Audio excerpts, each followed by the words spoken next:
चलिए सभी लोग को गुड आफ्टरनून। एक और बताएंगे गुड इवनिंग सभी लोग को।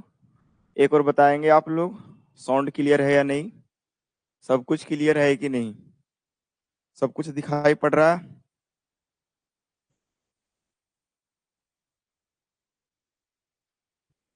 क्या सब कुछ दिखाई पड़ रहा है? देखिए आज हम लोग इस यूनिट का रिवीजन करेंगे और साथ ही साथ हम लोग क्या करेंगे, जो इम्पोर्टेंट क्वेश्चंस इस यूनिट से पूछे जाने की चांस होगी उसे बताने की कोशिश करेंगे। हो सकता है कि आज यूनिट 3 का भी रिवीजन क्लास चल जाए। ठीक है। हाँ, चलिए सब कुछ क्लियर है। हाँ, देखिए यूनिट 2 है जिसका नाम है वाटर।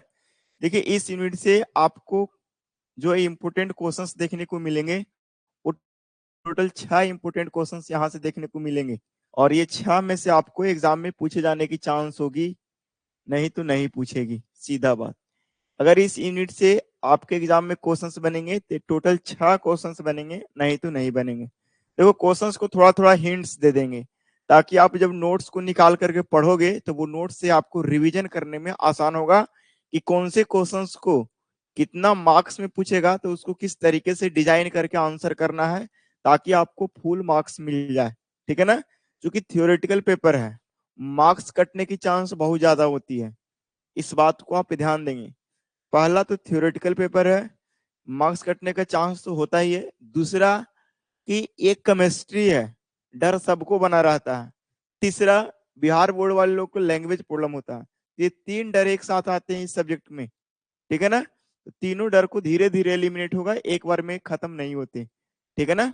हाँ, इसीलिए बोला जाता है प्रैक्टिस इज की टू सक्सेस।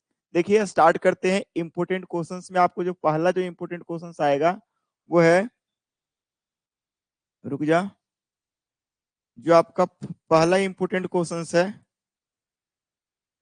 पहला इंपोर्टेंट क्वेश्चन है explain various types of source of water. Source of water को एक्सप्लेन करना। तो देखो सोर्स ऑफ वाटर की अगर बात करें तो आप लोगों को क्या समझ आता है। सोर्स, सोर्स ऑफ अगर वाटर की बात करेंगे तो आप लोग को दो सोर्स जनरली देखने को मिलता है। एक एक होता है सरफेस सोर्स, सोर्स, और दूसरा सब सरफेस सोर्स,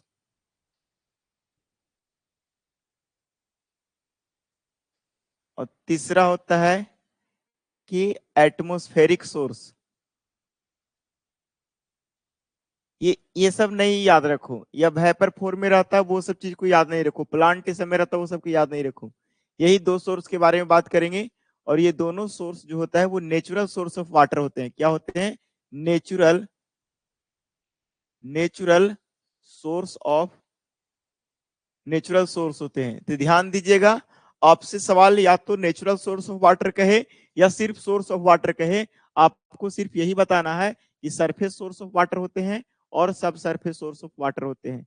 सरफेस सोर्स कहने का मतलब जो वाटर होगा, water available, available at the surface of, surface of earth. Earth के सरफेस पर अगर वाटर अवेलेबल होगा तो उसको सरफेस सोर्स ऑफ वाटर बोलेंगे। इसी को प्यार से बोलते हैं ground water. Ground water, ground water कहने का मतलब सर, वाटर कहां पे अवेलेबल होगा? तो वाटर अवेलेबल, अवेलेबल बिलो, कुछ कमेंट भी कर रहे हैं क्या? न्यूमेरिकल नहीं पूछता है सर इस यूनिट से, न्यूमेरिकल पूछता है शिवम चौधरी। हम बताएंगे कौन कौन से न्यूमेरिकल कहां से आपको प्रैक्टिस करनी है। आप बकाइए नहीं, पहले जो पढ़ा रहे हो उसको सुन लीजिए। आप कमेंट में वो चीज लिखेंगे जो आपका पढ़ाई से डॉट से रिलेटेड हो। आपका सवाल अच्छा था शिवम चौधरी, बहुत अच्छा सवाल था, कोई दिक्कत नहीं, आप पूछे बहुत अच्छा है। खाली बस फालतू की चीज नहीं पूछना, बस बाद बाकी हमारा दिमाग सही रहेगा। Water available below, below the ground, ground या अर्थ, अर्थ सरफेस। अगर आपको ये सवाल 4 मार्क्स में पूछते, ध्यान से सुनना, अगर ये सवाल 4 मार्क्स में पूछेंगे तो आप यही दोनों को एक्सप्लेन करके छोड़ दोगे और एग्जाम्पल लिख दोगे इसका और इसका एग्जाम्पल में लिख दोगे, या सोर्स के एग्जाम्पल सब सरफेस और सरफेस सोर्स के एग्जाम्पल लिख दोगे, 4 मार्क्स में पूछेगा तब। अगर ये सवाल 6 मार्क्स में आते हैं तो आपको सोर्स को भी एक्सप्लेन करना होगा। सरफेस सोर्स में कौन कौन आएगा? रिवर आ जाएगा, लेक आ जाएगा, पॉन्ड आ जाएगा, ओशियन आ जाएगा, सी आ जाएगा। चलो ऐसे कर दे या सिर्फ सवाल पढ़ के छोड़ दे? ऐसे हिंट्स दे दें या सवाल पढ़ के छोड़ दे? थोड़ा एक बार बताओ आप लोग, आप लोग थोड़ा सा एक बार बताओ, ऐसे कर दे या सवाल सिर्फ पढ़ करके छोड़ दे? आप लोग थोड़ा बताओ, ऐसे कर दे या सवाल पढ़ के सिर्फ छोड़ दे? हमें लगता है कि ऐसे कर देने से थोड़ा सा आपको याददाश्त ताजा हो जाएगा, नोट्स पढ़ने में थोड़ा इंटरेस्ट आ जाएगा। चलो इसमें आ जाएगा आपको क्या, वेल हो जाएगा, बोरहोल्स आ जाएगा, ठीक है ना, इनफिल्ट्रेशन गैलरी सब आ जाएगा, ठीक है। चलो इसीलिए तो एक्सप्लेन कर दे रहे हैं। तो आपको ये 4 नंबर में पूछेगा तो आप इतना करोगे, 6 नंबर में पूछेगा तो इसका भी थोड़ा थोड़ा हिंट्स देते चले जाओगे, कहानी खत्म हो जाएगा, ठीक है। चलो यहां तक समझ आया। दूसरा कह रहा है कि right the difference between hard water and soft water. Hard water और सॉफ्ट वाटर में डिफरेंस आप लोग को लिखना है। तो कुछ डिफरेंस आप लोग बोलेंगे, हार्ड वाटर और सॉफ्ट वाटर में क्या हमने डिफरेंस लिखवाया था या नहीं लिखवाया था। सबसे पहले बोलेंगे कि हार्ड वाटर पीने के लिए सेफ नहीं होता है, जबकि सॉफ्ट वाटर पीने के लिए सेफ होता है। दूसरी बात कि हार्ड वाटर एक्सेस सोप को कंज्यूम करता है, जबकि सॉफ्ट वाटर एक्सेस सोप को नहीं कंज्यूम करता है। एक्सेस सोप कहने का मतलब, चलो इसको हम अभी रेज करते हैं, इसे हम अभी रेज करते हैं या पेज को आगे लेते हैं। अगर हम हार्ड वाटर की अगर बात करें, थोड़ा सा अगर हार्ड वाटर की बात करें तो हार्ड वाटर क्या होता है सर? ई ये जो जब हम लोग कोई कपड़ा ऊपर धोने के लिए वाटर के साथ मिक्स करते हैं तो ये जो फ्रोथ बनाता है, झाग बनाता है, उसके लिए एक्सेस सोप कंज्यूम करता है, अधिक साबुन कंज्यूम करता है। तो सबसे पहला पॉइंट होता है, क्या होता है? ये एक्सेस सोप कंज्यूम करता है।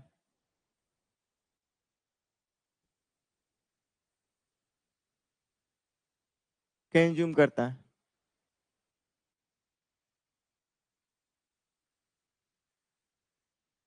अगर कोई पानी हार्ड है तो वो साबुन के साथ आसानी से झाग नहीं बनाता है, ठीक है।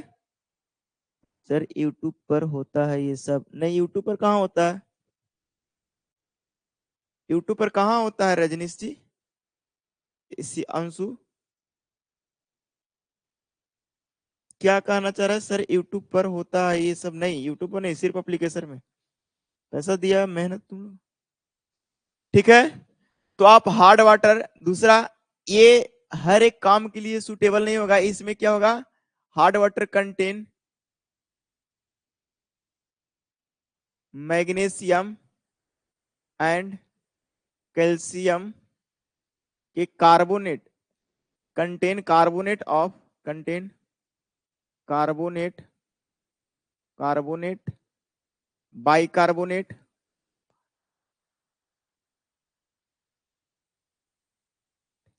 Sulphate, chloride of calcium and magnesium ion. Magnesium ion का या कैल्शियम एंड मैग्नीशियम का क्या होता है? तो सर हार्ड वाटर में सल्फेट होगा या ये सब होगा, सल्फेट होगा, कार्बोनेट होगा, बाइकार्बोनेट होगा या क्लोराइड होगा, तब हम उसको बोलेंगे हार्ड वाटर। देखो एक चीज बताए थे, अगर अगर कार्बोनेट, कार्बोनेट और बाइकार्बोनेट, बाइकार्बोनेट अगर रहेगा, ध्यान से सुनना, अगर कार्बोनेट और बाइकार्बोनेट कंटेन कर रहा है तो ये कैसा टाइप के हार्डनेस होगा? हार्ड वाटर होगा। और इसमें हार्डनेस कैसा होगा? और सल्फेट और क्लोराइड अगर सल्फेट और क्लोराइड रहेगा किसका सर? तो सर कैल्शियम और मैग्नीशियम का, कैल्शियम और मैग्नीशियम का। तो ये होता है टेम्पररी हार्डनेस होता है।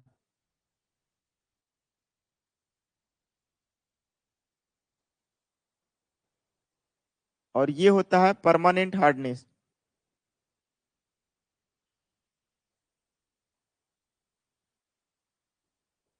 ठीक है ना? दोनों को मिला देंगे तो यहां से कंसेप्ट आता है टोटल हार्डनेस का।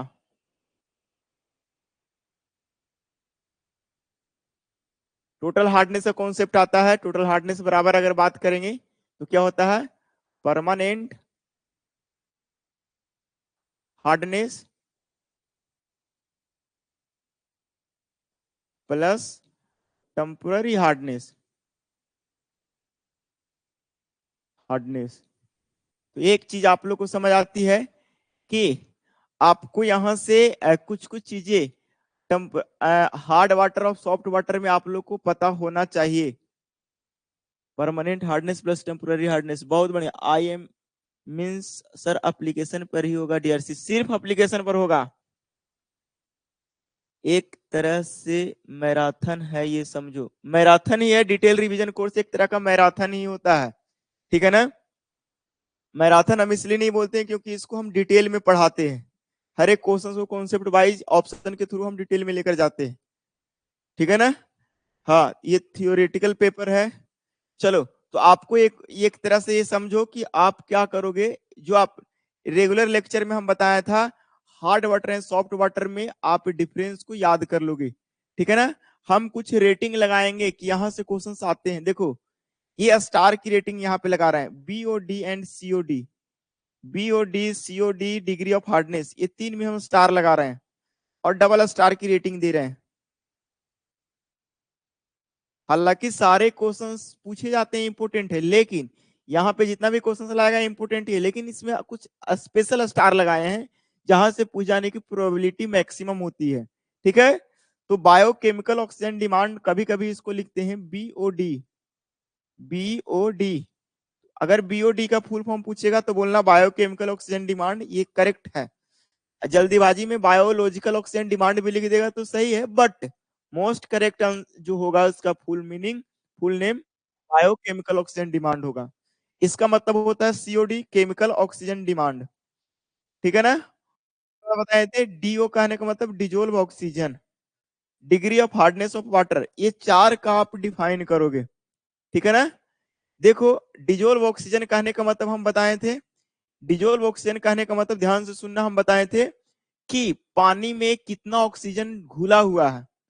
पानी में डिजोल्व ऑक्सीजन कहने का मतलब हम बताए थे कि ये पानी है।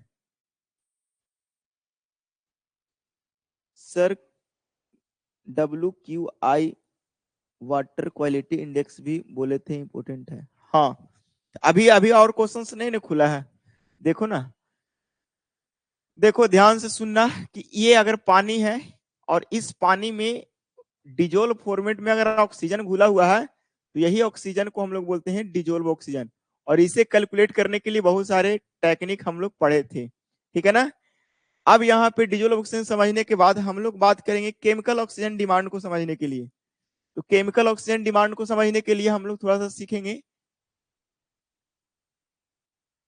Chemical oxygen demand.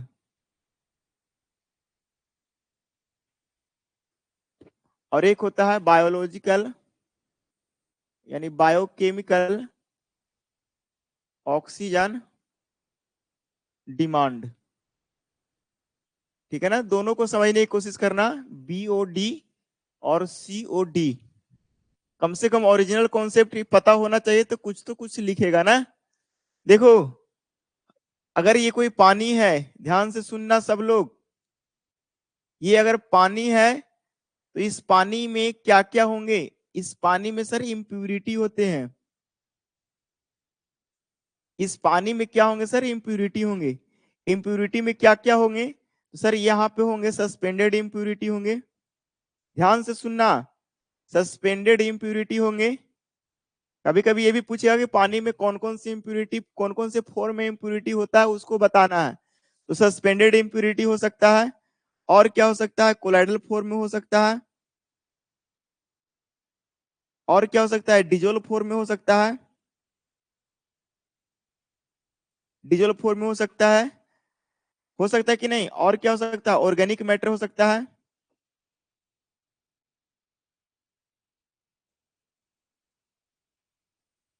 और क्या हो सकता है, माइक्रो ऑर्गेनिज्म हो सकता है।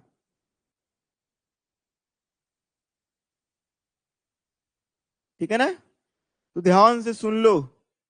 अच्छा, आपसे कोई पूछेगा सस्पेंडेड इम्प्यूरिटी को दूर कर सकते हैं, एकदम कर सकते हैं सर, को दूर कर सकते हैं, एकदम कर सकते हैं सर, सबको हम दूर कर सकते हैं। तो सस्पेंडेड इम्प्यूरिटी को दूर करने के लिए हम लोग प्रोसेस लाते हैं सेडिमेंटेशन। क्या लाते हैं सर, सेडिमेंटेशन, याद रखिएगा, सेडिमेंटेशन प्रोसेस से सस्पेंडेड इम्प्यूरिटी दूर करते हैं। ठीक है ना, नीचे जमा होता है, ग्रेविटी के प्रिंसिपल पर काम करता है। कोलाइडल को हम लोग दूर करते हैं सेडिमेंटेशन प्रोसेस से, सेडिमेंटेशन विथ कोगुलेशन।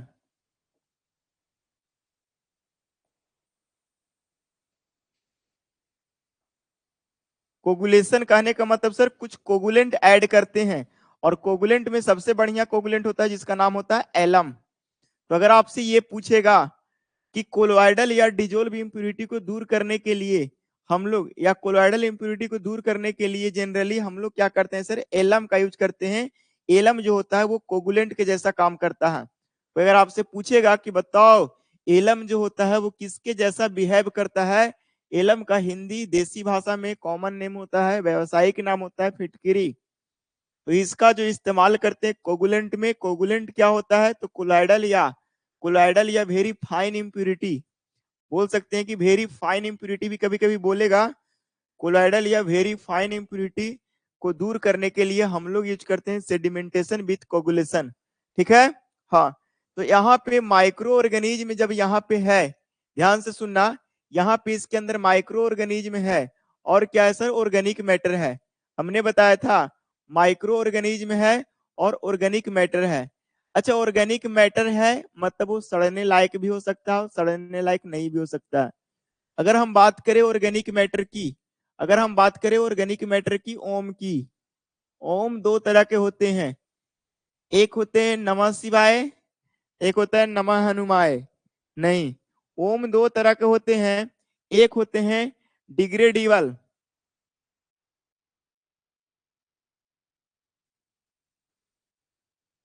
डिग्रेडेबल, और डिग्रेडेबल, और एक होता है नॉन बायोडिग्रेडेबल।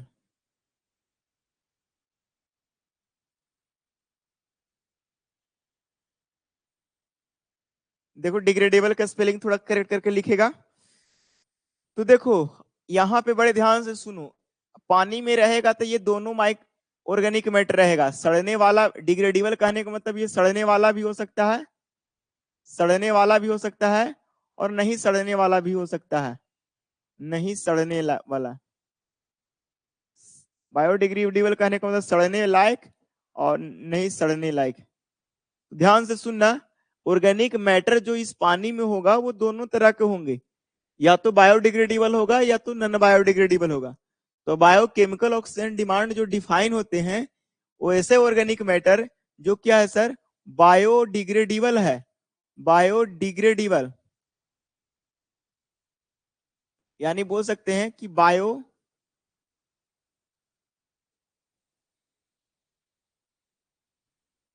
डिग्रेडेबल, सही लिखें, डिग्रेडेबल, बायोडिग्रेडेबल ऑर्गेनिक मैटर को सड़ने के लिए, काची करने के लिए, डिकम्पोज कराने के लिए, डिकम्पोज कराने के लिए जितना ऑक्सीजन की रिक्वायरमेंट होती है,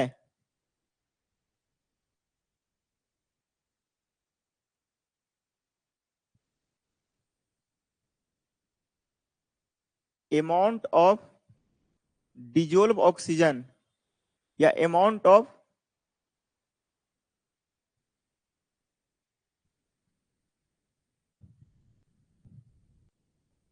अमाउंट ऑफ डिजोल्व ऑक्सीजन जितना रिक्वायरमेंट होती है, या बोल सकते हैं कि रिक्वायरमेंट ऑफ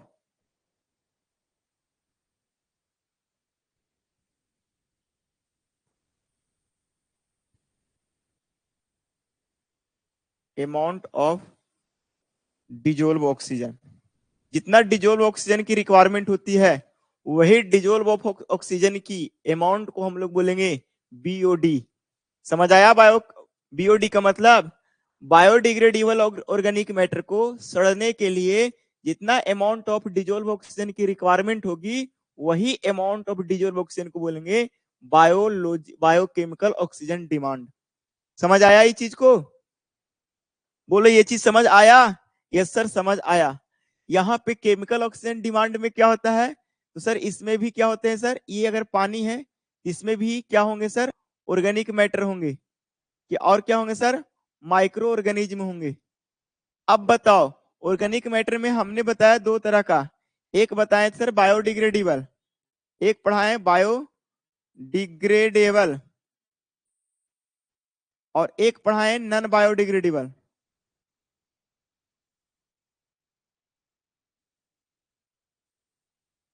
अब ये दोनों को सड़ाने के लिए ध्यान से सुनना, ये दोनों को सड़ाने के लिए, दोनों को डिकम्पोज कराने के लिए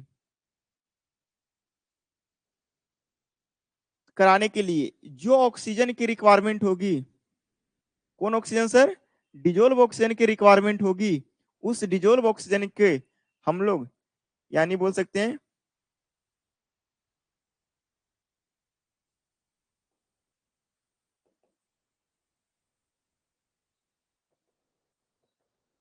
डिजोल्व ऑक्सीजन, तो जितना डिजोल्व ऑक्सीजन की रिक्वायरमेंट होगी उसको बोलेंगे chemical oxygen demand. Sir chemical oxygen demand हम क्यों बोले, क्योंकि इसमें बायोलॉजिकल ऑक्सीजन डिमांड भी होगा और ये नॉन बायोडिग्रेडेबल सब्सटेंस है, उसको सड़ाने के लिए कुछ हम लोग केमिकल्स का यूज करते हैं। क्या यूज करते हैं सर, कुछ केमिकल्स का यूज करते हैं, और इस केमिकल्स के द्वारा भी कुछ ऑक्सीजन कंज्यूम करता है, और ये बायोलॉजिकल यानी माइक्रो ऑर्गेनिज्म के द्वारा भी कुछ ऑक्सीजन की रिक्वायरमेंट होती है। दोनों को मिलाकर एक कंबाइंड फॉर्मेट में जो ऑक्सीजन की डिमांड होगी उसको बोलेंगे केमिकल ऑक्सीजन डिमांड। एक सवाल हम पूछते हैं कि बताओ कि जो बीओडी बड़ा होगा या सीओडी बड़ा होगा, आपसे एक छोटा सा सवाल हम पूछ रहे हैं, किसमें ऑक्सीजन की अमाउंट या किसमें ऑक्सीजन की डिमांड ज्यादा होगा, बीओडी में ज्यादा होगा या सीओडी में ज्यादा होगा? जिसमें ज्यादा होगा वो बड़ा होगा।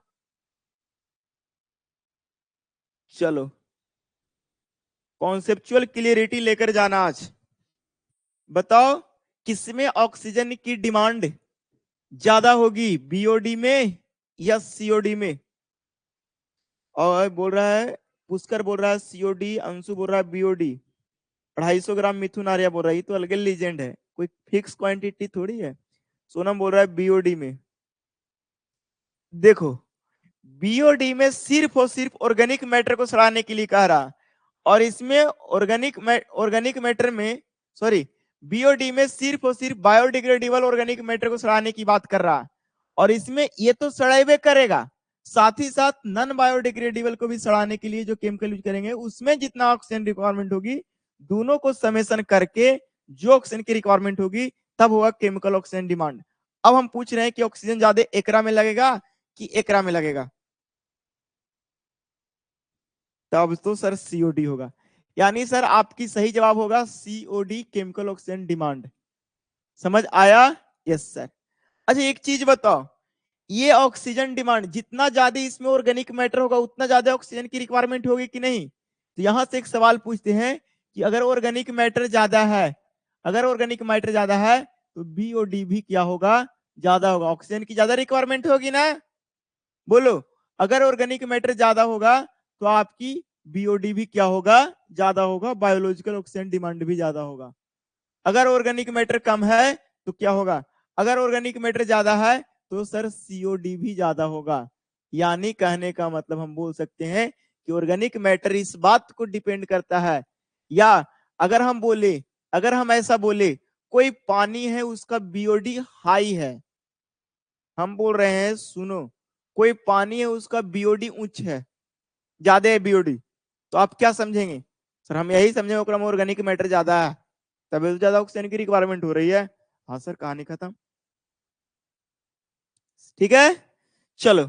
ये बीओडी और सीओडी में आपके एक होमवर्क दे रहे हैं, हिंट्स तो दे दिए हमने जितना सिखाना था, आपको हम होमवर्क दे रहे हैं, इसका डिफरेंस बीओडी और सीओडी में आप डिफरेंस याद कर लोगे और ये दोनों का डिफाइन याद कर लोगे, यहां से क्वेश्चंस आएगा।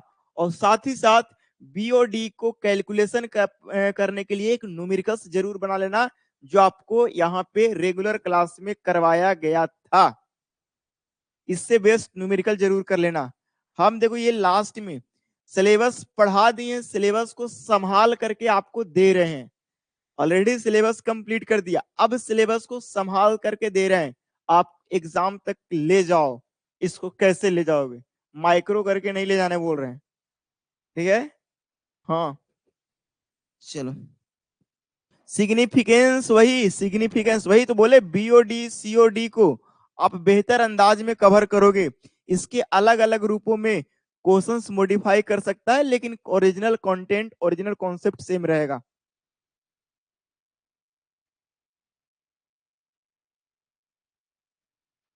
ठीक है, नहीं बिगाड़ेगा, याद करके, ठीक है। अंशु कह रहा है यस सर, याद कर, याद करके क्या याद करके? अच्छे से, हाँ अच्छे से कवर करना। डिग्री ऑफ हार्डनेस आपको बताना है, हम लोग बोले थे डिग्री ऑफ हार्डनेस को एक्सप्लेन करना है कि वाटर में यूनिट वॉल्यूम में कितना हार्डनेस है, इसी को हम लोग बोलते हैं डिग्री ऑफ हार्डनेस। इसको पीपीएम में रिप्रेजेंट करते थे, ये सब चीज हमने बताने की कोशिश करा। ये चार टेक्निकल टर्म को ध्यान रखना, चार टर्म है, इस टर्म को याद रखे हुए एग्जाम में पूछे जाएंगे। अगला जो क्वेश्चन आपके आएंगे, वो जो क्वेश्चन है वो क्वेश्चन ये है, what are the cause of hardness of water? पानी के हार्डनेस की क्या कारण होता है? What are the cause of hardness of water? पानी के हार्डनेस के क्या कारण होता है? तो हम अभी अभी बताएं, अगर मोटा मोटी बात करें तो कैल्शियम और मैग्नीशियम के क्या होगा, या तो क्लोराइड होगा, या तो सल्फेट होगा, या तो कार्बोनेट होगा, या तो बाइकार्बोनेट होगा। और हार्डनेस को दूर करने के लिए हम लोग बहुत सारे मेथड पढ़े थे, हार्डनेस को दूर करने के लिए हम लोग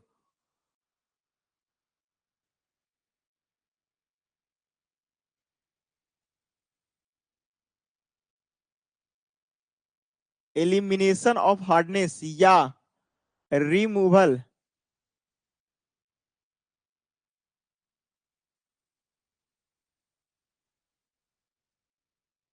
हार्डनेस को दूर करना या रिमूव करना, इस प्रोसेस को हम लोग क्या बोलते हैं सर? इस प्रोसेस को बोलते हैं सॉफ्टनिंग। सॉफ्टनिंग याद रखना, कभी कभी पूछता है कि वाटर सॉफ्टनिंग टेक्निक क्या है, तो दूर करने के लिए बहुत सारे मेथड है, हार्डनेस को दूर करने के लिए बहुत सारे मेथड है। सबसे पहला परमानेंट हार्डनेस को दूर करने के लिए भी प्रोसेस है, परमानेंट हार्डनेस को दूर करने के लिए प्रोसेस है, और टेम्पररी हार्डनेस को भी दूर करने के लिए प्रोसेस है।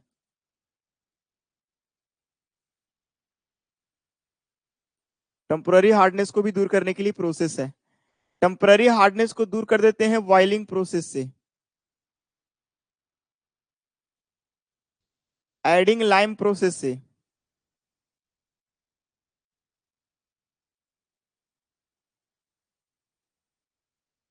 इसके लिए हम लोग डीमिनरलाइजेशन करते हैं,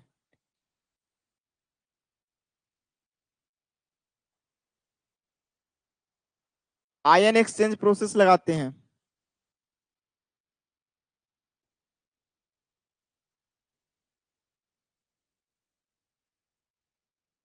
और भी प्रोसेस है, याद रखना। आपको हम ये हिंट्स दे रहे हैं कि हार्डनेस ऑफ वाटर कौन कौन से प्रोसेस से दूर करते हैं, खास करके ये भी डिफरेंट याद रखना कि परमानेंट हार्डनेस को कैसे दूर करते हैं, टेम्पररी हार्डनेस को कैसे दूर करते हैं। इसको हमने नोट्स में अच्छे से लिखवा रखा है, तो इस चीज को याद रखिएगा। जब हम हार्डनेस को दूर करते हैं, उस प्रोसेस को बोलते हैं वाटर सॉफ्टनिंग, और जिस टेक्निक से दूर करते हैं उस टेक्निक को बोलते हैं वाटर सॉफ्टनिंग टेक्निक। क्लियर है?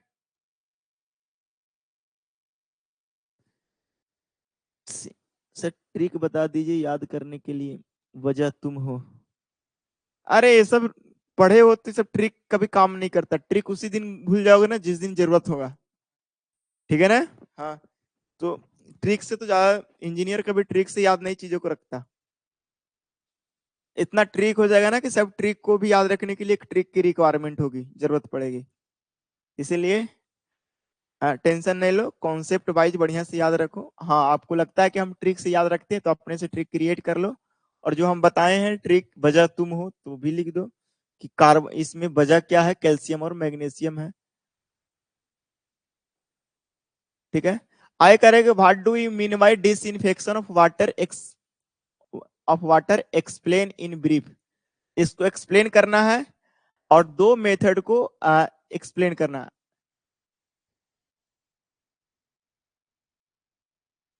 डिसइंफेक्शन ऑफ वाटर क्या होता है इसके बारे में लिखना है, और कोई दो मेथड को एक्सप्लेन करना है। तो डिसइंफेक्शन कहने का मतलब होता है किलिंग ऑफ पैथोजेनिक बैक्टीरिया। इसका मतलब क्या होता है sir? Killing of pathogenic bacteria.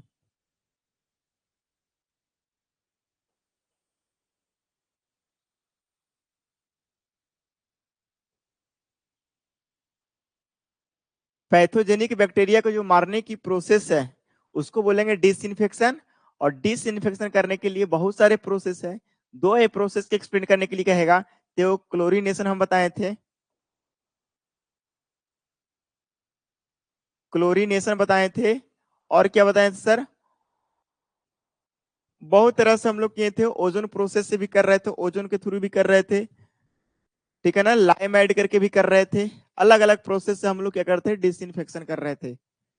तो डिसइंफेक्शन जब हम क्लोरीन से करते हैं, क्लोरीन डाल के करते हैं, तो उसको हम लोग क्या बोलते हैं? क्लोरीनेशन बोलते हैं। तो कभी क्लोरीनेशन एक्सप्लेन करने के लिए दे देगा, डिसइंफेक्शन कहेगा, आप ध्यान देना। क्लोरीनेशन प्रोसेस में हम लोग पैथोजेनिक बैक्टीरिया को मारने के लिए गोली बंदूक का यूज नहीं करते, हम लोग यूज करते क्लोरीन का। ठीक है ना? हाँ, ठीक है। हम ही बताए थे, ठीक है। तो बताएं तो उस समय कंसेप्ट सीख रहे थे, अब कंसेप्ट संभाल रहे हैं। ठीक है ना? क्लोरीनेशन में क्या होता है? क्लोरीनेशन क्या होता है? पैथोजेनिक बैक्टीरिया को मारने की जो प्रोसेस होती है उसको बोलते हैं क्लोरीनेशन। इसमें क्लोरीनेशन में क्लोरीन यूज करते हैं। बहुत तरह के अल्ट्रावायलेट रे, देखो अंजना कुमारी बोल रहे हैं, यूवी रे से भी हम लोग मारते हैं। बहुत सारे हम मेथड बताए थे। अल्ट्रावायलेट रे से भी मारते हैं, ओजोन ओजोन ओजोन से भी हम लोग मारते हैं। ठीक है? कोस्ट ज्यादा होता है। ठीक है ना? ब्रोमीन और आयोडीन से भी मारते हैं। अलग अलग तरीके हैं, कोई दो को एक्सप्लेन करना है, ये सवाल जाते हैं 6 मार्क्स के पास। डिसइंफेक्शन एक इंपोर्टेंट भी माना जाता है। जितना भी क्वेश्चन 6 लाए ना, 6 के 6 इंपोर्टेंट है, इसमें कोई कुछ कह नहीं सकता। ये लास्ट जो क्वेश्चन है ये प्रीवियस ईयर में पूछा भी गया है। Describe the determination of total hardness by EDTA method. EDTA method से टोटल हार्डनेस कैसे पता करते हैं इसका हम पूरे डिटेल एक्सप्लेनेशन किए हैं, इसका प्रोसेस भी बताए हैं, और न्यूमेरिकल जरूर इसका प्रैक्टिस करके जाना। मेथड और न्यूमेरिकल दोनों, method as well as numerical, जो भी न्यूमेरिकल करवाए हैं दोनों न्यूमेरिकल प्रैक्टिस करके चल जाना। ये सवाल इस सेशन यहीं पे आप लोग को खत्म होता है। अब हम लोग ऑब्जेक्टिव की तरफ मूव करते हैं। ठीक है ना? देखो ऑब्जेक्टिव की तरफ मूव करते हैं, ध्यान से देखना। आप लोग को स्क्रीन पर सबसे पहला ऑब्जेक्टिव दिख रहा है। देखो हर एक ऑब्जेक्टिव को हम एक्सप्लेन करेंगे। एक बार हम बताते हैं कि आपको यहाँ पे पूरा स्टार्टिंग से अपन क्या क्या सिखाया, इंपोर्टेंट क्या है। आपको अलग अलग टाइप के सोर्स ऑफ वाटर को याद रख लेना है, difference between hard water and soft water को याद कर लेना है, कुछ टर्म है उसको याद रख लेना है। उसमें इंपोर्टेंट है, चारों के चारों इंपोर्टेंट है, याद रखना ही है। हम इम्पोर्टेंट वाला ही लाए हैं, ठीक है। हाँ, उसके बाद जो आपको है 2 चीज पढ़ना है। एक क्या कारण हार्डनेस प्रोड्यूस होने के क्या कारण होता है, डिसइंफेक्शन प्रोसेस क्या होता है, और ईडीटीए मेथड के बारे में आप लोग को जानना है। इतना आता है तो आप सवाल बनाने में सक्षम रहोगे, और नहीं तो नहीं रहोगे। हाँ, टेम्पररी हार्डनेस और परमानेंट हार्डनेस को दूर करने के लिए जो प्रोसेस है इसको याद रख लोगे, एक दो प्रोसेस भी याद रखोगे ताकि आप लोग को चीजें क्लियर हो जाए। म्युनिसिपल वाटर सप्लाई, हाँ, इतना इंपॉर्टेंट है। अब हम लोग आते हैं ऑब्जेक्टिव की तरफ। आपके स्क्रीन पर सबसे पहला ऑब्जेक्टिव है, कह रहा कि water available, water is available. देखो कुछ कॉन्सेप्ट ऑब्जेक्टिव से भी क्लियर होंगे। वाटर जो अवेलेबल होते हैं, कहाँ पे अवेलेबल होते हैं, ऑन द सरफेस पर, सरफेस पर भी होते हैं, अंडरग्राउंड में भी होते हैं, और कहाँ कहाँ होते हैं, ऑन द सरफेस पर भी होते हैं, अंडरग्राउंड पर भी होते हैं, एबव द अर्थ सरफेस होते हैं, अर्थ सरफेस के ऊपर भी होते हैं। अगर मान लीजिए कि ये धरती है, धरती के नीचे भी होता है, धरती के सरफेस पर भी होता है, इसके ऊपर भी होता है। देखो ऊपर कैसे होता है, ये दो चीज तो समझ आता है सर, कि अगर यहाँ पे होगा ऑन द सरफेस तो ये लेक, तालाब में देखेंगे, झील में देखेंगे, रिवर में देखेंगे, ये सब आपके surface, on the surface. River देखेंगे, ओशियन देखेंगे, सी देखेंगे, ये सब सरफेस में आ जाएगा, ठीक है ना। अंडरग्राउंड में क्या आ जाएगा, वेल आ जाएगा, वेल आएगा, बोर होल्स आ जाएगा, जिसको बोरिंग बोलते हैं, ये सब आ जाएगा अंडरग्राउंड में, धरती के अंदर से पानी। ये किस फॉर्म में रहेगा, तो वाटर वेपर के फॉर्म में रहेगा, वेपर के फॉर्म में रहेगा, ह्यूमिडिटी के फॉर्म में रहेगा, ह्यूमिडिटी के फॉर्म में रहेगा, और किसके फॉर्म में रहेगा, तो कुछ प्लांट होते हैं, प्लांट में भी होते हैं, वेजिटेशन में भी होगा, वेजिटेशन फॉर्म में रहेगा।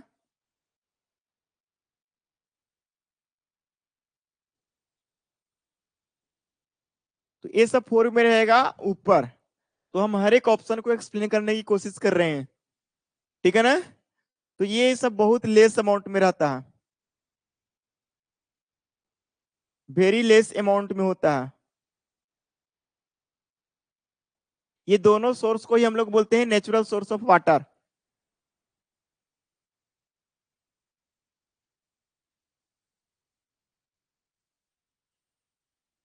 आप इस ऑब्जेक्टिव को ऑब्जेक्टिव की तरफ ना देखेंगे, हमने पूरा एक्सप्लेन कर रहा है, इसीलिए ताकि आपकी सब्जेक्टिव आएगा और आपको फिलिंग द ब्लैंक्स आएगा। जब तक आपको कॉन्सेप्चुअल क्लियरिटी नहीं रहेगा, हाय हाय करके छोड़ दोगे क्वेश्चन को, ठीक है। इस सवाल का सही ऑप्शन ऑप्शन नंबर डी से धूम मचा दो, ठीक है ना, ऑल ऑफ द एबव। बहुत बढ़िया, सब लोग के जवाब सही आ रहा है। देखो मेरे साथ जुड़े रहो, ठीक है ना, फायदा कुछ ना कुछ अल्टीमेटली करेगा ही। आगे क्वेश्चंस कह रहा कि the highest percentage of water in ocean,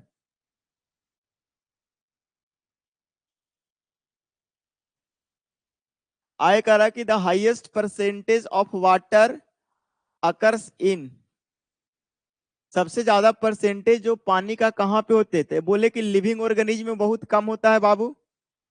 बोले थे ना कि वेजिटेशन जो होता है, क्या vegetation, living organism,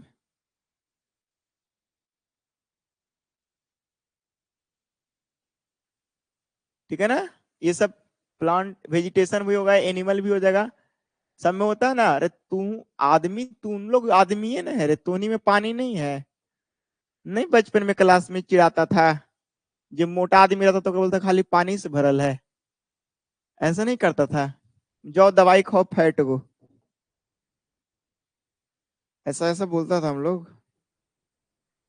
food stuff में इसमें भी कम रहता है, अर्थ सरफेस पर भी रहता है, अर्थ सरफेस पर तो रहता है, लेकिन सबसे ज्यादा जो वाटर बॉडीज होते हैं वो सी और ओशियन इस सवाल के सबसे करेक्ट ऑप्शन होंगे। तो यहाँ पे अर्थ सरफेस पर भी होगा, ये तो सरफेस सोर्स ही है ना, सरफेस सोर्स ही है ना, लेकिन सबसे ज्यादा आप परसेंटेज की बात करेंगे सरफेस सोर्स में भी, तो वो कहाँ पे होते हैं। तो इस सवाल को कॉन्सेप्चुअल क्लियरिटी लेकर जाएंगे, ओशियन एंड सी लिख देंगे, ठीक है ना। हाँ, बहुत बढ़िया। नहीं, क्या नहीं लिख रहे आप? बंगाल की खाड़ी में, बंगाल की खाड़ी लिख रहा है। चलो, 2 नंबर सवाल भी खत्म हो गया। सवाल 2 नंबर नहीं था, मतलब सवाल नंबर 2 था। तो 2 नंबर सवाल करवाते हैं, 1 नंबर करवाइए। हाँ, सवाल नंबर 2 था, 2 नंबर सवाल नहीं था। एक करे कि natural water that is fresh occur, natural water that is fresh occurs. Fresh कहां पे रहता है? इन द सी में, सी में सॉल्टी वाटर रहता है, ध्यान दीजिएगा, सी में सॉल्टी वाटर रहता है। क्या फ्रेश रहता है? और क्या रहता है? बहुत सारे ऑर्गेनिज्म रहते हैं।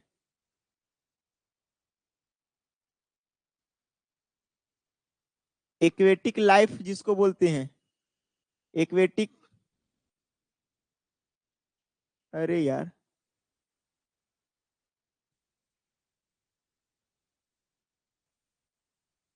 रिवर में, रिवर का पानी भी पूरा शुद्ध नहीं होता। गंगा नदी का भी पानी प्रदूषित हो गया है, इसीलिए तो नमामि गंगे प्रोजेक्ट लाया गया है। ठीक है ना?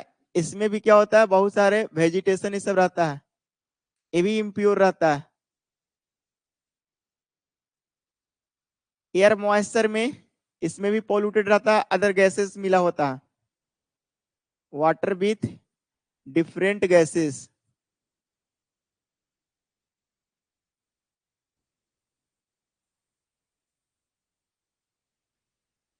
आया पोलर रीजन में थोड़ा सा पानी सही रहता है, बर्फ के फॉर्म में, आइस के फॉर्म में, ग्लेशियर के फॉर्म में। आइस हो गया, ग्लेशियर हो गया,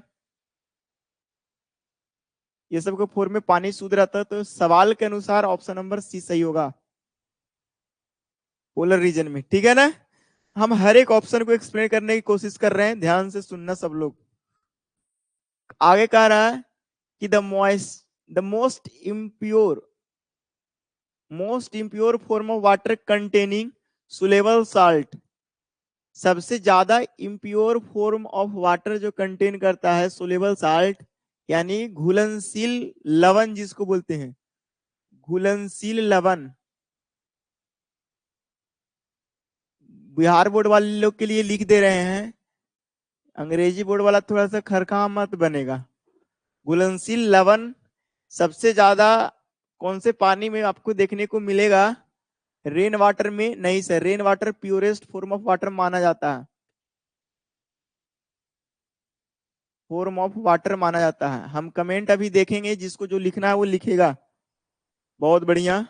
purest form of water, well में क्या होता है? हार्ड वाटर पॉसिबिलिटी होता है, हार्ड वाटर होने की पॉसिबिलिटी होती है, यानी कैल्शियम, मैग्नीशियम, यानी आयन की ये सब चीज होने की पॉसिबिलिटी होती है, और बहुत सारे मिनरल मिलने की चांस ज्यादा होती है, यानी बोल सकते हैं मिनरल्स प्रेजेंट होने की चांस ज्यादा होती है। समुंदर में क्या होता है? समुंदर में सॉल्ट मिलने की चांस ज्यादा होती है। हमारा सवाल यही पूछ रहा है, वो कंसेप्ट मत अप्लाई करना है, चक्की चक्की नमक निकाल, यही कारण समुद्र का पानी खारा, ये कंसेप्ट नहीं है। ठीक है ना? लॉजिक उसका कुछ है नहीं, जिसका लॉजिक है ऑप्शन नंबर सी से चकाचक आंसर होगा। सरकारी ऑप्शन के पास कभी मत जाना है कि नहीं आ रहा समझ में सरकारी ऑप्शन, हालांकि अब तो ऑप्शन वाला रहेगा नहीं, फिलिंग द ब्लैंक्स रहेगा। इसीलिए कान और दिमाग दोनों आंख के साथ खोल करके रखेंगे, ठीक है? तब जाकर के सवाल अच्छे से बन पाएगा, फिलिंग द ब्लैंक्स। बोले ना कि आप लोग सेकंड सेमेस्टर वाला स्टूडेंट, पहला स्टूडेंट होंगे जो इस पैटर्न को फेस करेंगे। ठीक है? इसीलिए हम इतना आइडिया दे रहे हैं, वरना तो हम ऑब्जेक्टिव को रगड़ करके आगे बढ़ जाते हैं। थोड़ा आगे कह रहा है कि pure water is a pure water होता है good conductor of heat and electricity, शुद्ध पानी, पानी कंडक्टर होता है हीट इलेक्ट्रिसिटी का। नहीं बाबू, ध्यान से सुनना, पानी में जब तक कोई इंप्यूरिटी नहीं रहेगा तब तक वो चार्ज नहीं फ्लो करेगा, क्योंकि आयन में डिसोसिएट जल्दी नहीं करता। तो इसमें सॉल्ट डालते हैं, क्या डालते हैं सर? सॉल्ट डालते हैं, तब सॉल्ट जो होता है वो आयन में ब्रेक होता है, तब जाकर के कंडक्टर होता है। तो एक तरह से पानी को इम्प्योर कर रहे हैं। तो इम्प्योर होने के बाद पानी क्या होता है? कंडक्टर होता है। सवाल ये नहीं पूछ रहा है कि इम्प्योर वाटर कंडक्टर होता है कि इंसुलेटर होता है कि बैड कंडक्टर होता है।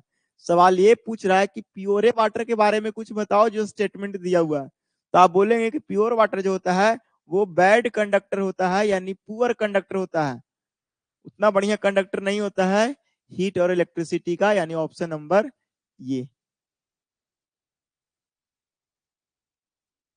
सवाल समझ आ रहा है? अरे बोलो, एक्सप्लेनेशन सही से हो रहा है? आगे देखो, सवाल नंबर नेक्स्ट को ध्यान में रखेंगे। कह रहा कि ये chemical use for removal of suspended impurity. एक चीज हम बताए थे कि a chemicals used for removal of suspended impurity by sedimentation. Sedimentation process से कोई केमिकल यूज करते हैं, उस केमिकल का क्या बोलते हैं? तो देखो, ग्रेवल क्या है? ये इम्प्यूरिटी होता है, इम्प्यूरिटी होता है जो सैंड पार्टिकल से बड़ा होता है, ठीक है ना? हाँ, ये इम्प्यूरिटी होता है जो सैंड पार्टिकल से हल्का बड़ा पार्टिकल को ग्रेवल बोलते हैं, और सैंड पार्टिकल से छोटा पार्टिकल को हम लोग सिल्ट बोलते हैं। आगे चलकर सिविल इंजीनियरिंग पेपर पढ़ोगे तो समझ आएगा, ठीक है?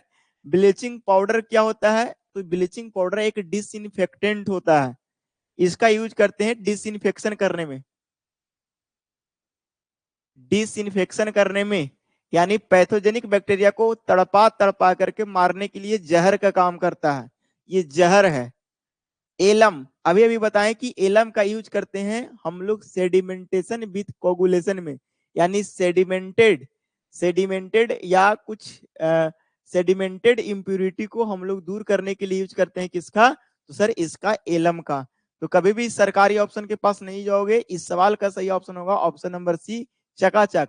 आपसे अगर ये पूछ दे कि एलम की फॉर्मूला बताओ, तो आप लोग नहीं बता पाओगे। अगर एलम की फॉर्मूला पूछेगा, K2SO4 इंटू Al2SO4 का होल थ्राइस इंटू 24H2O, शायद इसका फॉर्मूला होता है। अगर आपसे पूछेगा ब्लीचिंग पाउडर का फॉर्मूला बताओ, इसका होता है CaOCl और Cl, ये फॉर्मूला होता है ब्लीचिंग पाउडर का। कभी कभी ऐसा देता है, कभी कभी कोई बुक वाला ऐसा देता है, लेकिन मोस्ट स्टेबल फॉर्म है, ये मोस्ट स्टेबल फॉर्म है। क्या है? Stable form of bleaching powder है, याद रखिएगा, फॉर्म ऑफ ब्लीचिंग पाउडर है। एक एक चीज को हम बताने की कोशिश कर रहे हैं, थोड़ा सा आप लोग को समय देना पड़ेगा बस। हाँ, बहुत बढ़िया। Sorry sir, typing mistake. अच्छा, टाइपिंग मिस्टेक हो गया, कोई दिक्कत नहीं है। क्या याद है? याद है, याद है, चलो सही है सब लोग का। चलो सर, हमको टेंथ में याद आया था, टेंथ में याद आया था आप लोग को।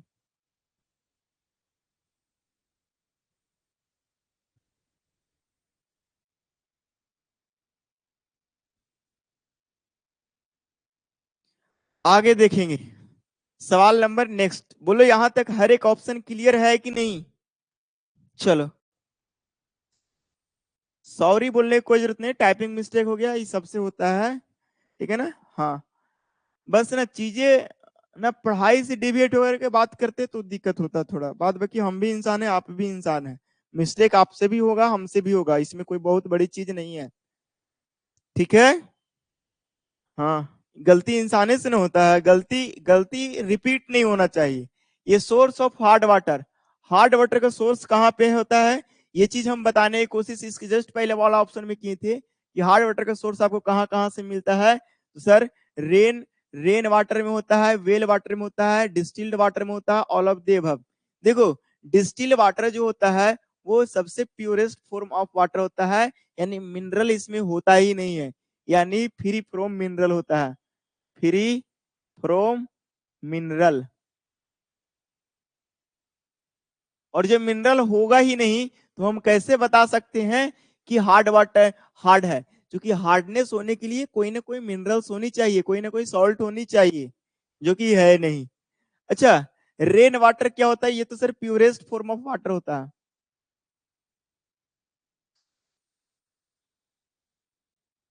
वाटर होगा। तो ये दो ऑप्शन के अकॉर्डिंग तो हम ऑल ऑफ देव तो कह ही नहीं सकते, यानी ऑप्शन नंबर डी तो होगा नहीं, ऑप्शन नंबर ए तो होगा नहीं, ऑप्शन नंबर सी तो होगा नहीं। यानी आपके इस सवाल को बहुत सोचेंगे तो बेल वाटर होगा, क्योंकि बेल वाटर क्या होता है सर? तो ये जो पानी होता है, इस पानी में मिनरल्स होता है, मिनरल्स होते हैं। मिनरल्स में एफी होते हैं और भी एमजी होते हैं, जो भी चीजें होते हैं, बहुत सारे मिनरल्स मिने होते हैं अंदर। तो वेल वाटर कहने का मतलब कुआं का पानी बोल सकते हैं, बोरहोल्स बोल सकते हैं, वेल वाटर भी हो सकता है, बोरहोल्स भी हो सकता है, ठीक है ना? ये सारे चीज को आप नजरअंदाज नहीं कर सकते, चीजों को समझना सीखो। समझने के साथ साथ आप चीजों को आगे बढ़ोगे। देखो सेशन तो बहुत छोटा है लेकिन बहुत इंपोर्टेंट सेशन है, क्योंकि हम हर एक ऑप्शन को एक्सप्लेन कर रहे हैं, ठीक है ना? आगे कह रहा है क्वेश्चन नंबर 8 को ध्यान में रखेंगे। कह रहा है कि ए substance used for removal of harmful bacteria, कोई एक सबस्टांस है जिसमें हार्मफुल बैक्टीरिया को रिमूव करने के लिए यूज करते हैं, तो वो सबस्टांस कौन है? लाइम का यूज किस लिए करते हैं सर? ध्यान से सुनना। हम लोग जो लाइम का यूज करते हैं वो हम लोग टेम्पररी हार्डनेस को दूर करने के लिए यूज करते हैं। लाइम का एडिंग लाइम ऐड करते हैं किसके लिए सर? टेम्पोररी टेम्पोररी हार्डनेस को दूर करने के लिए, टेम्पोररी हार्डनेस को रिमूव करने के लिए।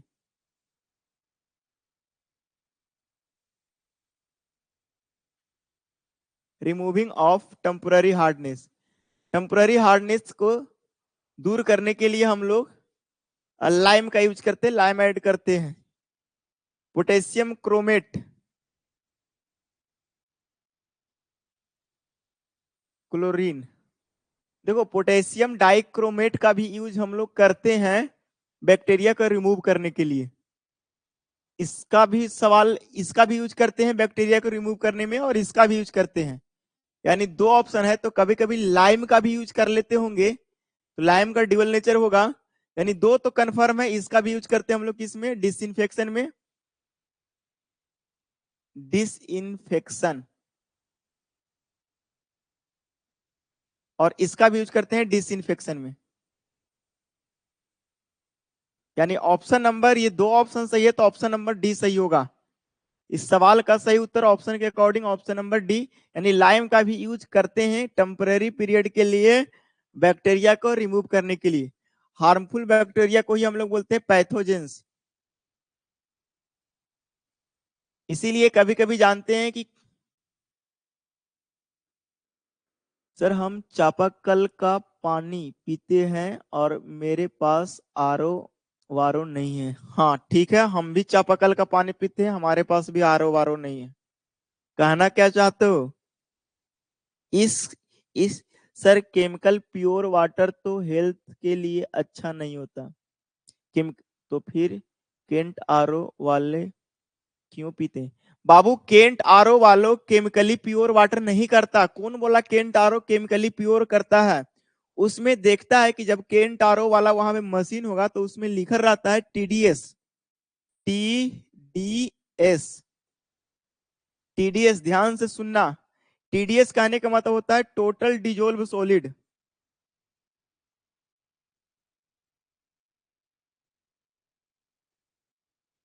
तो वहां पे पीने वाला पानी का वहां पे टीडीएस सेट करता है वो केंटारो में। जाके देखना जब बनाने आएगा, बिगड़ेगा या नया खरीदोगे तो वहां पे सेट करने का ऑप्शन रहता है टीडीएस का। मिस्त्री आएगा तब पूछना, वो टीडीएस सेट करके जाता है। जनरली जो वाटर का जो टीडीएस होता है 50 से 150 के बीच होनी चाहिए पीने वाला पानी के लिए, 50 से 150 टीडीएस। यस सर, टीडीएस का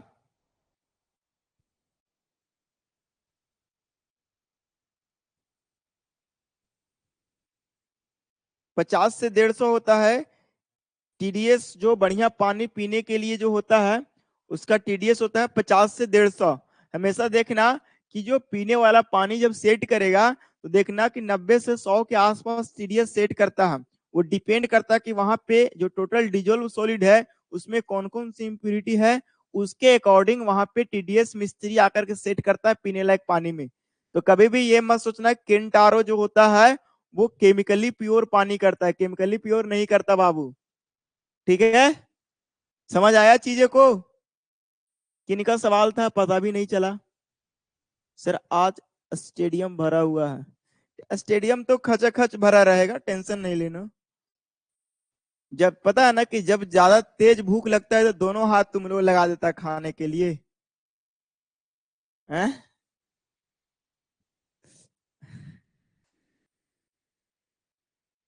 चलो अंशु चौधरी का क्वेश्चन था, इसलिए चापाकल का पानी पीते हैं। चापाकल के पानी में मिनरल्स होते हैं, रिक्वायर्ड मिनरल जितना होता है उतना होता है, तनी मनी आगे पीछे भी रहता है, मैनेज करके चलते हैं। लेकिन एकदम में खराब है तो मैनेज नहीं कर सकते, वहां की स्थिति में आपको पानी को शुद्ध करना होगा, पीने लायक बनाना। हमेशा पानी पीने लायक बनाते हैं, ना कि आप केमिकली प्योर बनाते हैं। इस बात को हमेशा ध्यान देना। पीने लायक पानी को बोलते हैं पोर्टेबल वाटर। पोर्टेबल वाटर कहने का मतलब ये नहीं बोलेंगे कि केमिकली प्योर है, वो केमिकली इम्प्योर है, बट है वो पोर्टेबल प्योर वाटर, पीने लायक शुद्ध है। ठीक है, उसमें सब कुछ रहता है, टीडीएस से सब कुछ रहता है। डबरा का बगल में चापाकल रहेगा तो क्या होगा? क्या डबरा होता है? डबरा जानते हैं क्या? डबरा, भाई डबरा क्या होता है? तालाब उलाब होता होगा, हाँ। कह रहा कि ये substance present in temporary hard water. Temporary hard water में कौन सा सब्सटेंस होता है? मैग्नीशियम क्लोराइड होता है, मैग्नीशियम बाइकार्बोनेट होता है, मैग्नीशियम सल्फेट होता है, ऑल ऑफ द एबव। किसकी वजह से टेम्पररी हार्डनेस होता है? तो टेम्पररी हार्डनेस हमेशा कार्बोनेट और बाइकार्बोनेट की वजह से होता है। इसकी वजह से क्या होगा सर? परमानेंट हार्डनेस होता है, परमानेंट हार्डनेस होता है। ठीक है ना? हाँ याद रखिएगा, इसके कारण होता है परमानेंट। इसके कारण भी क्या होता है सर? परमानेंट हार्डनेस होता है।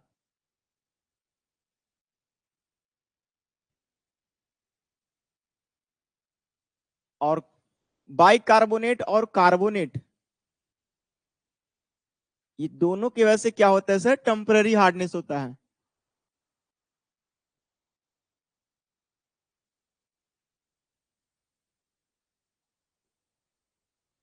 यानी इस सवाल का ऑप्शन नंबर बी सही होगा, बी से बढ़ की बहुत आंसर होगा इसका, मैग्नीशियम एंड।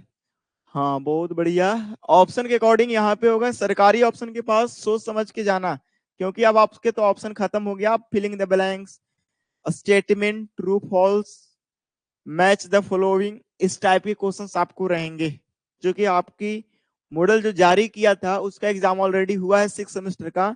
तो जो आपको ब्लू प्रिंट मिला था क्वेश्चंस का, सेम पैटर्न का पूछा गया था 6 सेमेस्टर का।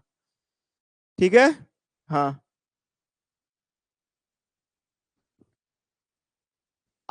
नेक्स्ट सवाल है, कह रहा है कि the presence of dissolve impurity in water. कह रहा है कि the presence of dissolve impurity in water, अगर पानी में डिजोल्व, अगर पानी में कुछ इम्प्यूरिटी डिजोल्व है तो उससे क्या फर्क पड़ता है, किस चीज में? Decrease its boiling point, boiling point decrease करता है। इंक्रीज इट्स फ्रीजिंग पॉइंट, उसकी फ्रीजिंग पॉइंट इंक्रीज करता है। Increase its boiling point and decrease its freezing point, उसकी बॉइलिंग पॉइंट इंक्रीज होता है और उसके बाद फ्रीजिंग पॉइंट डिक्रीज होता है। ये सवाल स्टेटमेंट में भी पूछ सकता है। चलो बताओ, हमारा नहीं लगता है कि यहां से ऑब्जेक्टिव पूछेगा। ठीक है ना? तो इस सवाल के जब पानी में इम्प्यूरिटी बढ़ाते हैं तो उसके अंदर जो बॉइलिंग पॉइंट होता है वो इंक्रीज करता है, फ्रीजिंग पॉइंट डिक्रीज करता है। इसीलिए जब बर्फ जमाने के लिए इस्तेमाल करते हैं पानी का, तो उसमें इम्प्यूरिटी के नाम पर नमक ऐड करते हैं। याद आ रहा है? ताकि वो जल्दी जम जाए और देरी से पिघले। याद आया कुछ? जब हम आइस को जमाते हैं तो आइस जमाने के लिए हम लोग कभी कभी नमक इस्तेमाल कर देते हैं, इसलिए कि वो जल्दी जम जाए और देरी से पिघले। जल्दी जम जाए कहने का मतलब फ्रीजिंग पॉइंट उसका कम गया, इन और देरी से पिघले कहने का मतलब उसका बॉइलिंग पॉइंट इंक्रीज कर गया। ठीक है, चलो उम्मीद है इतनी सारी चीजें एग्जाम्पल की मदद से समझाने की कोशिश कर रहा है। जितना कोशिश है हम एक्सप्लेन करने की कोशिश कर रहा है, बाद बाकी आपकी मर्जी। कह रहा कि the most important source of drinking water for urban area, शहरी क्षेत्र में पीने के लिए पानी का जो यूज करते हैं वो कौन सा सोर्स होता है? समुंदर होता है, रिवर्स होता है, वेल होता है, कौन होता है? तो शहरी में बोरिंग वोरिंग नहीं होता, शहरी क्षेत्र में ज्यादा बोरिंग नहीं होता क्योंकि वहां पे वाटर टेबल बहुत नीचे रहता है। तो वाटर टेबल बहुत नीचे होने की वजह से वहां पे बोरिंग से पानी निकालना कॉस्टली पड़ जाता है। इसीलिए आसपास में जो समुंदर होते हैं उसी से हम लोग क्या करते हैं, समुंदर नहीं सर, सब जगह तो थोड़ी समुद्र होगा, नदी यानी सर रिवर, रिवर ये सबसे पानी हम लोग लाते हैं। आप ऐसा सुने भी होंगे कि पहले ज्यादातर जो शहरे बसे हुए हैं वो नदी के किनारे बसे हुए हैं। क्या इस बात से आप लोग सहमत हैं? सोनी कुमारी का जवाब गलत आ गया, शिवम चौधरी का जवाब गलत आ गया, अंशु चौधरी का जवाब सबसे पहले और सही आया था। ठीक है, हाँ, हमारा कहना ये है, सोनम का भी जवाब गलत आ गया। हमारा कहना यह है कि पहले ज्यादातर शहरे समुद्र सॉरी नदी के किनारे बसे हुए होते थे। जैसे कलकत्ता भी है, हुगली नदी किनारे बसा हुआ, पटना है, गंगा नदी किनारे बसल है, गया है, फल्गु नदी किनारे बसल है। तो ज्यादातर जो शहरे होते हैं ना वो नदी के किनारे बसे होते हैं क्योंकि वहां से पानी को आपूर्ति आसानी से हो जाता है। ठीक है ना?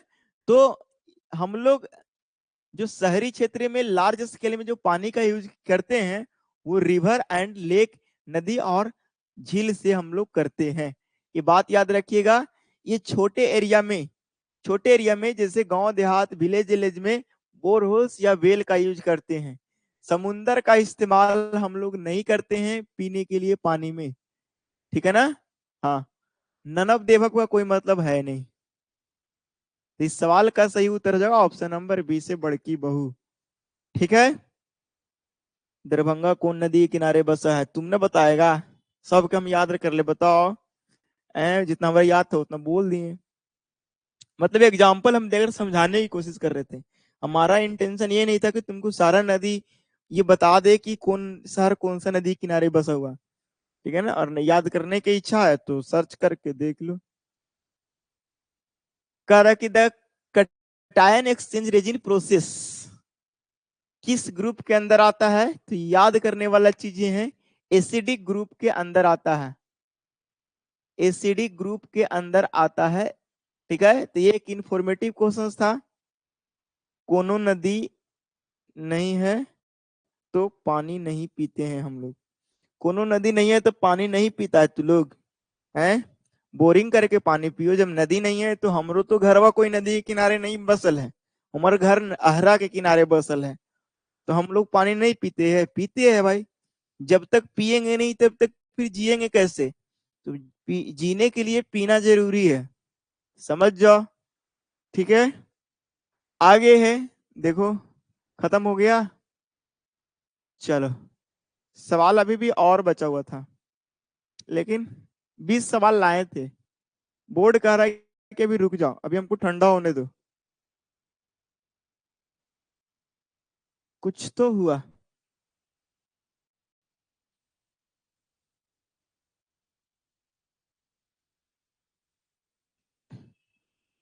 कौन सवाल था?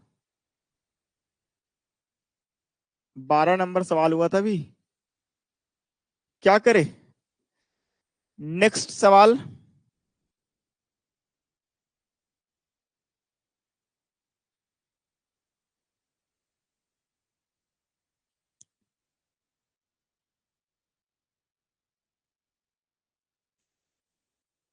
देखो, थोड़ा सा लैग कर गया था। कितना सवाल हो रहा था?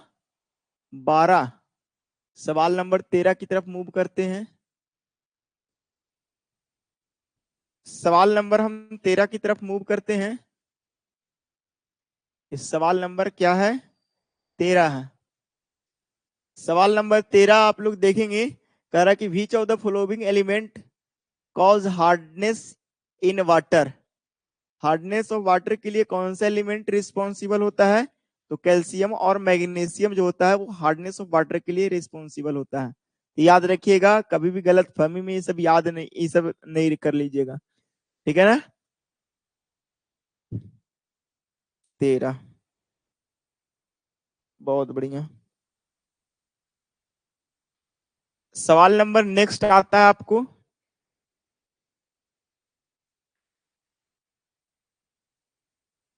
थोड़ा सा के चलते लफड़ा आ गया। अगला क्वेश्चन है, ध्यान से सुनिएगा आप लोग। क्वेश्चन नंबर 14 है। देखो लास्ट में थोड़ा लफड़ा हो गया बोर्ड की वजह से। सवाल नंबर 14 है, कह रहा कि permanent hardness of water can not be removed by. Permanent hardness of water किससे हम लोग रिमूव नहीं करते? तो देखो वाइलिंग प्रोसेस से हम लोग कौन सी हार्डनेस को दूर करते हैं? तो सर टेम्पररी हार्डनेस को दूर करते हैं।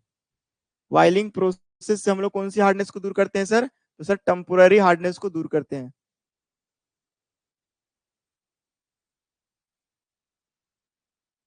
ठीक है। अब यहाँ पे जो लाइम प्रोसेस है, ये सारे प्रोसेस से हम लोग कौन सा सर परमानेंट हार्डनेस को दूर करते हैं। इस सवाल की सही उत्तर हो जाएगा कैन नोट बी। यहाँ पे इस सवाल को अच्छे से पढ़ेंगे। यहाँ पे लड़कन गलत फहमी नोट को ध्यान नहीं देता है, तो यहाँ पे मिस्टेक करता है। नोटा कहने का मतलब होता है नन ऑफ द एबव।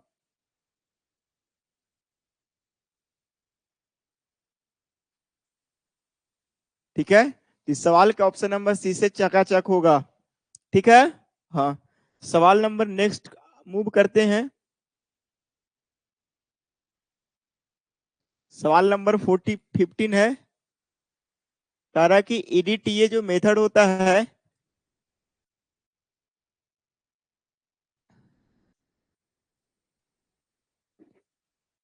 देखो सवाल नंबर ये 15 कह रहा है कि ईडीटीए जो मेथड होता है, ethylene diamine tetra acetic acid इसका पूरा नाम होता है। सबसे पहले तो इसका पूरा नाम जान लो। ईडीटीए का पूरा नाम क्या होता है? Ethylene diamine tetra acetic acid इसका पूरा नाम होता है। इसका जो इस्तेमाल करते हैं टोटल हार्डनेस को बताने के लिए, इसका यूज कैसे करते हैं?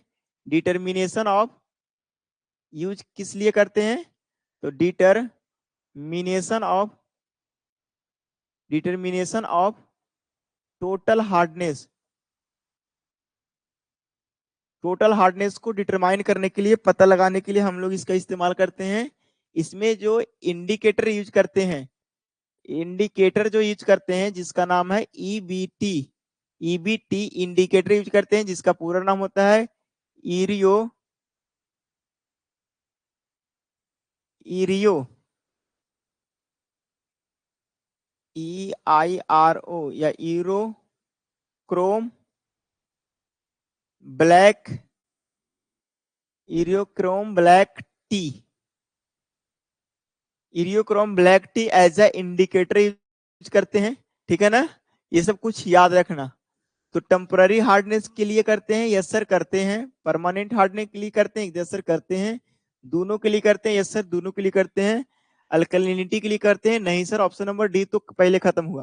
यानी ऑप्शन ए भी सही है, ऑप्शन बी भी सही है, और दोनों को मिलाकर के ऑप्शन सी बनाया गया है। इस सवाल के अनुसार ऑप्शन नंबर सी से चकाचक सही होगा। ठीक है, चलो। इरियो ERIC, देखो ई ERIC इरियो क्रोम CROM। ठीक है ना। हाँ, इरियोक्रोम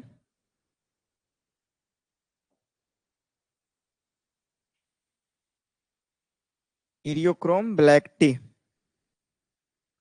ठीक है, चलो सवाल नंबर नेक्स्ट की तरफ मूव करते हैं। सवाल नंबर नेक्स्ट को ध्यान से समझना। 15 के बाद आता है 16। कह रहा कि ये method used for water softening, water softening के लिए कौन सी मेथड का यूज करते हैं, इसको आप लोग को बताना है। तो ध्यान से सुनना, ये जो मेथड होता है, इस मेथड में हम लोग ऑक्सीजन ऐड करते हैं, addition of oxygen, addition of oxygen gas in water. पानी में ऑक्सीजन गैस को ऐड करना क्या कहलाता है, एरेशन कहलाता है। सेडिमेंटेशन क्या है, रिमूवल ऑफ, रिमूवल या एलिमिनेशन ऑफ, या रिमूवल सीधे का,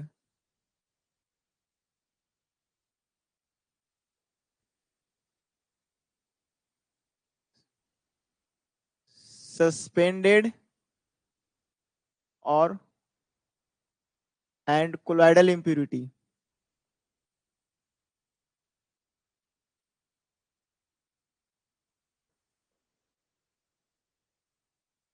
इम्प्यूरिटी एडजॉर्प्शन क्या होता है, सरफेस पर कोई भी चीज, देखो दो चीज होता है। अगर ये कोई ऐसा है, जैसे अगर हम बात करें, पहले पहले व्हाइट बोर्ड पर या ब्लैक बोर्ड पर पढ़ाया करते थे सर लोग, याद आया कुछ? Yes sir. पहले, अभी भी कहीं कहीं है, इतना मॉडर्न अभी तक नहीं हुआ है, कहीं कहीं अभी भी है। तो सर चौक से बोर्ड पर लिखा करते थे, जैसे ही चौक से बोर्ड पर ऐसे निशान लगाते थे, तो जो चौक जो है वो बोर्ड के सरफेस पर चिपकता था, ना कि बोर्ड के अंदर छेद करके जाता था, ऐसा नहीं ना।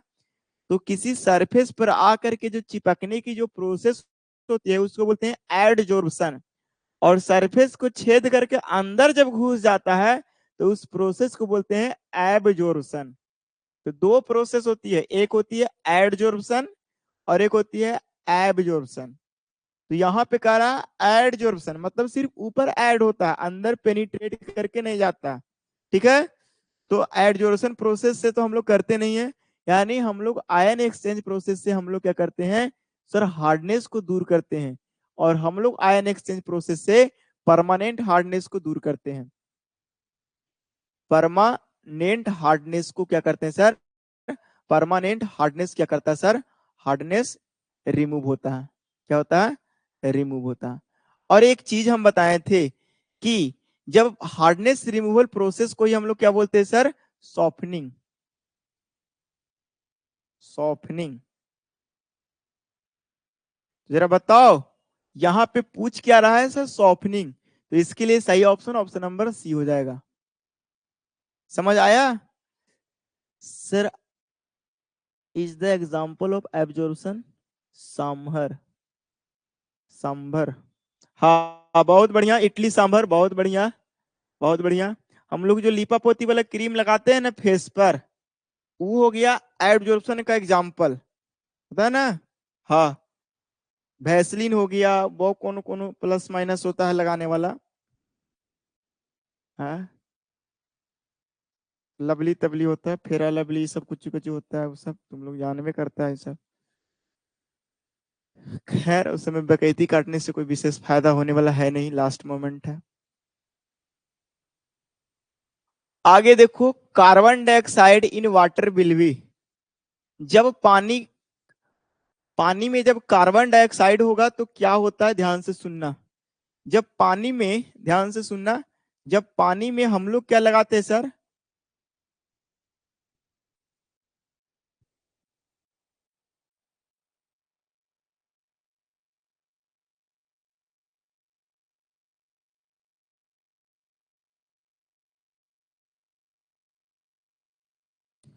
देखो, पता, देखो, देखो, जब पानी में कार्बन डाइऑक्साइड मिलता है तो यहां से बनाता है कार्बोनिक एसिड, क्या बनाता है सर, कार्बोनिक एसिड। और कार्बोनिक एसिड बनाता है तो एसिड का जो पीएच वैल्यू होता है, एसिड का पीएच वैल्यू होता है वो क्या होता है, 7 से कम होता है। और पीने वाला पानी का, ड्रिंकिंग वाटर का जो पीएच वैल्यू होता है, ड्रिंकिंग वाटर का जो पीएच वैल्यू होता है वो होता है 6.5 से लेकर के 8 तक होती है इसकी ड्रिंकिंग वाटर की पीएच वैल्यू। तो जब कार्बन डाइऑक्साइड इसके अंदर, पानी के अंदर जाता है तो उसका नेचर होता है एसिडिक, और एसिडिक नेचर होने से इस पानी की क्या होता है, पीएच वैल्यू डिक्रीज करता है। क्या होता है सुगा, पीएच वैल्यू डिक्रीज करता है। ऑप्शन नंबर क्या होगा सर, ऑप्शन नंबर डी इसकी सही आंसर होंगे। अरे यहाँ देख तू, यही शिवम चौधरी का एक थोड़ा सा खराब आदत है ना, बातों का मजा लेना स्टार्ट करता है वो, अब पढ़ाई छोड़ देता है। जिंदगी में सब छोड़ के चल जाएगा, लेकिन पढ़ाई नहीं छोड़ के जाएगा जो तुम सीखा है। सर वो भूल के भूल जाते हैं सर, वो तो छोड़ के चलिए जाता है। कैसे एग्जाम्पल आप दे रहे हैं सर। अगला है देखो, an an ion exchange water softening process will remove, कौन सा रिमूव करता है सर, हार्डनेस रिमूव करता है। सॉफ्टनिंग लिखे क्या मतलब, हार्डनेस रिमूव करता है। ऑप्शन नंबर डी इसकी सही जवाब है। बैक्टीरिया रिमूव करने के लिए डिसइंफेक्शन यूज करते हैं।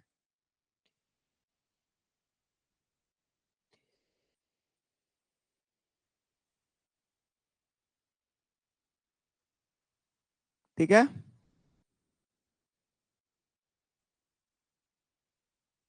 पढ़ाई के साथ साथ सब कुछ होना चाहिए, लेकिन सब कुछ होने का एक रेशियो होता है।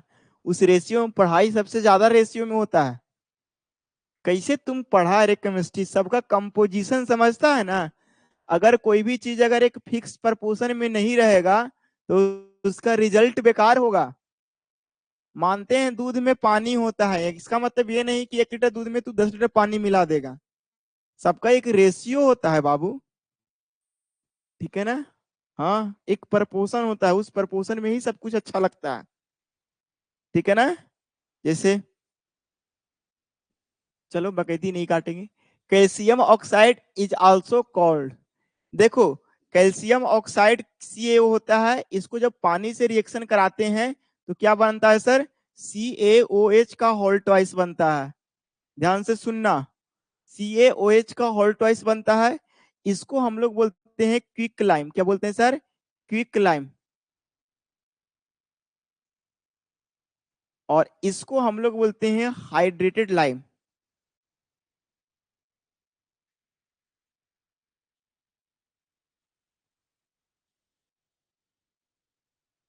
या इसी को बोलते हैं स्लैक लाइम।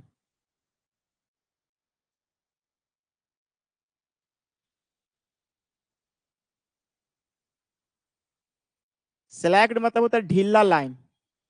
जब मॉइस्चर के साथ जब लाइम अटैच होता है तो उसको बोलते हैं स्लैक लाइम, ठीक है ना। जब उसमें मॉइस्चर आता है तो मॉइस्चर के साथ आता है तो उसको हम लोग बोलते हैं स्लैक लाइम। ये जो पानी मिलेगा ये एक्वस फॉर्म में मिलेगा, एक्वस सॉल्यूशन के रूप में मिलेंगे, ठीक है ना। हाँ, ये आपको मिलेंगे सॉलिड फॉर्मेट में।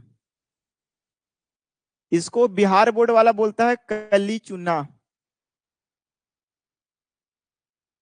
इसको बिहार बोर्ड वाला बोलता है भूजा हुआ चूना।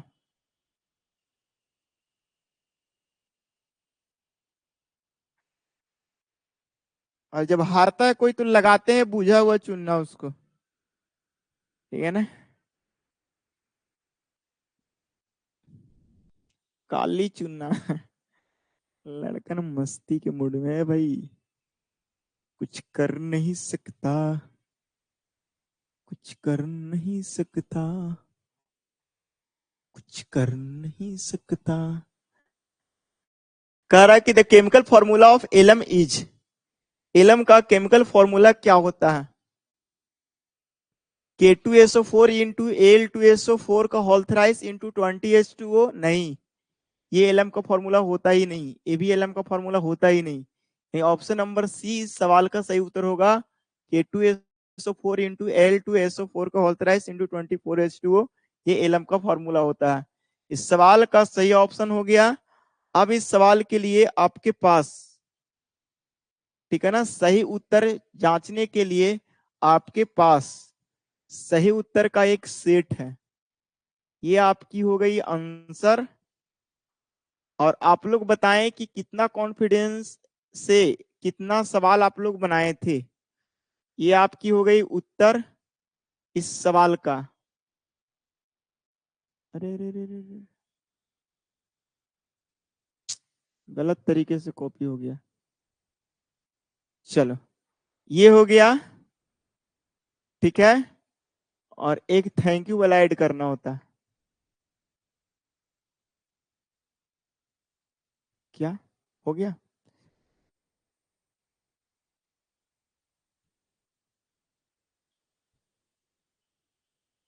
अगले क्लास हो सकता है कि आज ही हो, नहीं तो कल होगा। यूनिट 3 को लाएंगे इसी तरह से, important questions plus detail revision course. ठीक है। तो समय 1.5 घंटा ही हुआ है, ज्यादा नहीं हुआ है। अभी सीनियर का आपको तो 2.5 घंटा 3 घंटा तक चल जा रहा है लगातार। तो आप लोग अभी बचे हुए हैं। जैसे ही आप लोग भी सीनियर होइएगा, लोड लेना स्टार्ट करिएगा, तो आप लोग भी क्लासेस चलेंगे ज्यादा।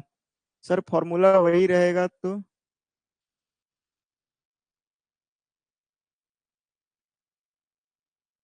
फिजिक्स का कराने के लिए ठीक है, हम बात करते हैं फिजिक्स का। तुम आज कॉल भी किया था रे शिवम। अब